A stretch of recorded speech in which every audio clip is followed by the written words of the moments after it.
did the human species come from, nigga? We ain't come from no dirt.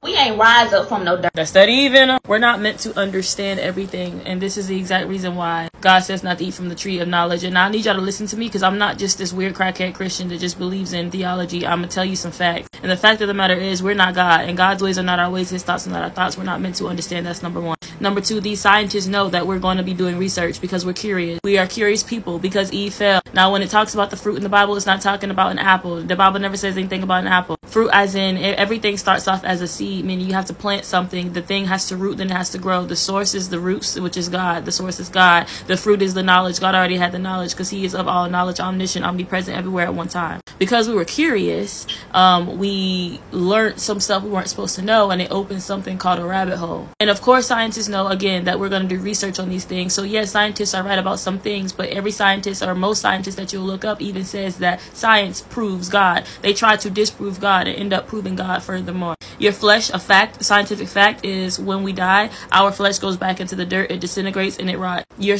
flesh ain't going with you, but your spirit has to go somewhere. Well, no matter what you believe in or what your religion is, I go by the Bible though.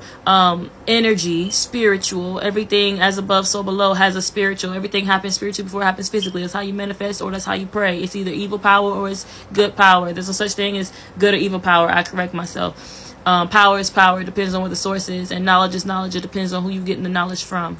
If the little one, the enemy, is giving you knowledge or worldly knowledge or earthly knowledge all the time, then you're going to be deceived, because he only tells you half truths. Understand that the little one used to be in heaven, so he knows truth. He was standing next to truth. He was standing next to God. He was his right hand man. So the enemy knows a little bit of something. So the scientists or the government knows a little bit of something, but they don't know the whole thing. You can copy the recipe, but you won't have the sauce. You won't have the same flavor that God has on it, period. Everything goes back to God. Everything goes back to the Bible. And if you actually get in your Bible and study the Bible and stop just picking stuff out to do just tiny research in it, then you will understand and you will learn a little bit more. Now, Omeretta, I love you so much, Buki. You so gorgeous. You so talented. And again, I'm not one of those Christians that's going to argue and get mad. There's nothing to get mad for. This is for me to educate.